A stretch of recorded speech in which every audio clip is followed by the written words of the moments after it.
बिस्मिल्लाहिर्रहमानिर्रहीम په خوب کې د انګور لیدو تعبیر څه دی ټوټل لس تعبیرات د تاسو مخې درن بیانوم ظاهر خبره ده چې انګور خو یو شی دی لیکن مختلف حالتونو په وجه باندې د دې تعبیر بیا مختلف وي مثال طور پر انګور لیدو دغه شانتي خوږ انګور لیدو یا دغه شانتي د انګور خوشل لیدو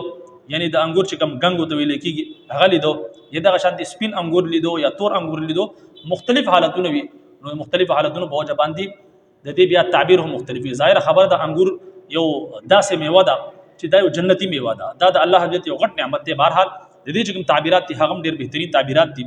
راځو اولنی تعبیر طرف ته کچري څوک په خوب کې انګور ویني چاهي نارینه ویني یا زنانه ویني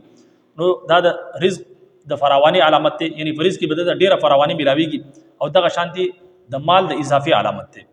دویم تعبیر په خوب کې خوږ انګور لیدو یو کس په خوب کې خوږ انګور ویني نو د بغیر مشکلاتو نه بعد رزق ملاويږي دا د دې علامت ته دغه شانتي دریم نمبر په خوب کې د انګور خوشا یعنی د انګور ګنګ لیدو دا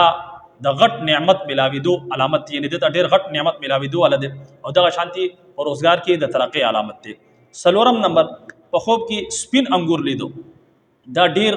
زر یو غټه خوشخبری د ملاويدو ولده دا د دې علامت ته چې سپین انګور ویني د په ژوندۍ کې ډېر غټه خوشخبری راتلو ولده ډېر زر دغه شانتي پنځم نمبر په خوب کې تور انګور لیدو دا د دې علامت ته چې دته به یو فائدہ ملاويږي لیکن دا فائدہ به مستقل نه وي دا به محدود وي او عارضی فائدہ به وي دغه شانتي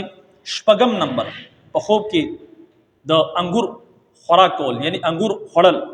دا د رزق حلال علامت ته او دغه شانتي دولت او په کاروبار کې د برکت علامت ته وم نمبر په خوب کې انګور شو کول یعنی په ونه کې لګیدل یو کس را لګي غي شوکی نو دا د دې علامت ته چې د مهنت چې کوم سیله ده هغه ته ډېر زر ملاويدو والا ده دغه شانتي اتم نمبر کې یو بیمار انسان په خوب کې انګور ویني دا د دې علامت ته چې د شفا ملاويدو والا ده دغه شانتي نهم نمبر شادي شوه زنانه یا نارینه په خوب کې انګور ویني نو دا د دې علامت ته چې د دوه په आपस کې د مینې د خزي د خاون په आपस کې د مینې محبت علامت ته او دغه شانتي په کور کې د سکون او د خوشحاله علامت ته لسم نمبر په خوب کې غیر شادي شوه